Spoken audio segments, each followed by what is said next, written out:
Hello and welcome to the Ideas Room, whether it's your first time or whether you have done this many times, it's always worth hearing what it's all about. So I'm here to set that up for you so that you can run Ideas Rooms then hopefully in your own space. First of all, the Ideas Room is an application of the thinking environment, a set of processes created by Nancy Kline probably 50 years ago now, when Nancy observed the conditions that seemed to be in place when people did their best thinking. The thinking environment is all about enabling independent thinking, something that we pretty much all would say we'd want, but whether or not we really create the conditions for this, I'm not sure. The thinking environment absolutely does. In a thinking environment, 10 values or components are held in place by the facilitator. It is a values-led set of processes, and it has a number of applications, one of which is the Ideas Room, a complete bootleg application which came out of a coming together in March, April 2020 of people who gathered around the hashtag JoyFE, who were interested in the joyful remaking of education. And we wanted to think together, and we loved using a thinking environment. And this is what we came up with, this process that you're going to go through here. Ideas Room is always 1 hour, and only part of it is the actual Ideas Room. And I think you're going to be astonished by what can take place in such a tight and efficient space. It's all about nurturing those seedlings of ideas, to give them room, to give them space to grow, to give them the attention of others in the space who will bring their diverse perspectives, who will do their own thinking, and light bulb moments will happen for them. And it's all about your idea. So typically in an Ideas Room, we expect about 1/3 of the people to have brought an idea, 2/3 come along to listen. And it's not just listening, it's an active practice. It's a glorious gift, really, of generous listening time. So you're going to have the chance to nurture or help someone else nurture their ideas. It's a series of thinking environment rounds, and I will set these up for you. 2 rounds, and then people separate off into different Ideas Rooms and come back together at the end to transition out of the space with the question, what is live in you? And there are rules. The thing about a thinking environment is we just have a few rules, and we absolutely implement them precisely. It's a rigorous and disciplined process, and not everyone really loves that, because some people absolutely thrive on the sloppiness of individual everyday interaction, on the chaos of groups. It's very calm in a thinking environment. It's very calm in an Ideas Room, and that's what allows people to do their best thinking. So, the 6 rules. Number 1, no matter how many people are in the space, pop the names in chat. The opening round, you could probably, I would say 16 max in an individual Ideas Room space. Gets harder to manage and facilitate after that. Pop the 16 or the 4 or the 11 or however many names in chat, and whenever you're all together, this is the order you go in. So if it's my turn, I can pause, can say what I want to say, and then instead of somebody having to guess whether I've finished or not, I say over to. I'm handing over to the next person, the next name on the list. So it's definitely worth just making a note of that person's name. The pace stays up, but there's still ease, and nobody's guessing. Nobody's having to try and get in the way that you do with meetings normally. It feels very calming, and that's incredibly refreshing, I think. Second rule, the first question combined with how do you want to develop your ideas today, but the first question is, how are you?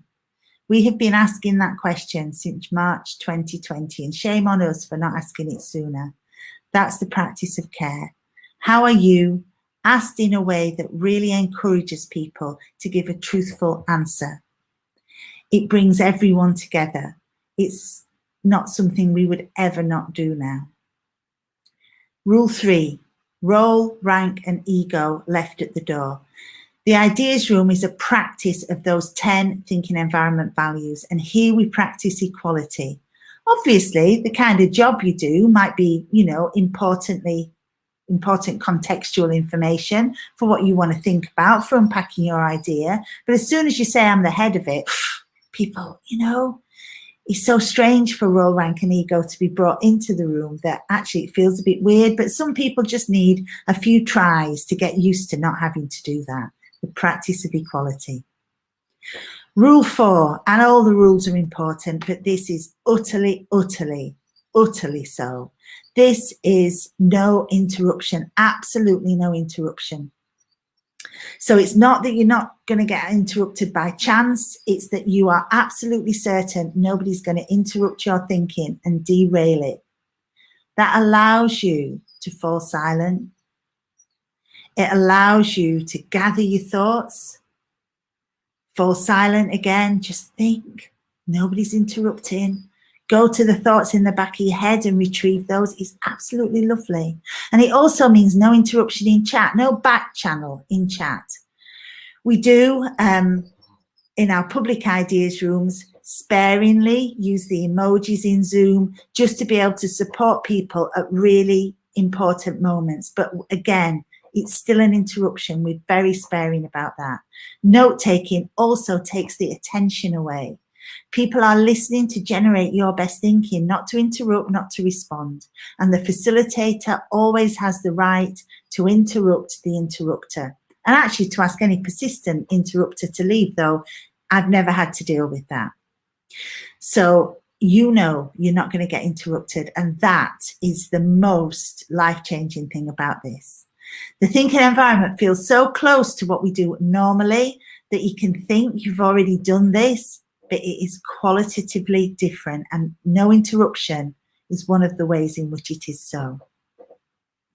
Connected with that is being succinct. We manage the time together in an ideas room. It's never more than an hour. So we have to manage that time because the facilitator is not going to interrupt anyone. This grows agency, grows self-responsibility. And it also grows the quality of being succinct. If you just pause when it's your turn and gather your thoughts, instead of running up to it, running up to what you want to say 30 seconds later, like a sort of verbal throat clearing, just a few seconds, yeah, that's it. And what will happen is people will listen to you more. They won't drift off because you're not banging on. They will listen, and your whatever it is you want to say will land. Absolutely the same at the end. For some of us, we can't finish a sentence. We just have to ramble on till we run out of steam. So learning to say what we want to say, stop. Is there anything else? Nope. Over to. And then finally, absolutely no advising, including in the breakout rooms. And, you won't always you will have a facilitator in the breakout rooms, but it will be one of you. So committing to doing things in a thinking environment is the only way that those ideas are going to be seeded, are going to be nurtured. Advice kills that. If you need any convincing of this, listen to Brene Brown's Dare to Lead podcast with Michael Bungay Singer, I want to say.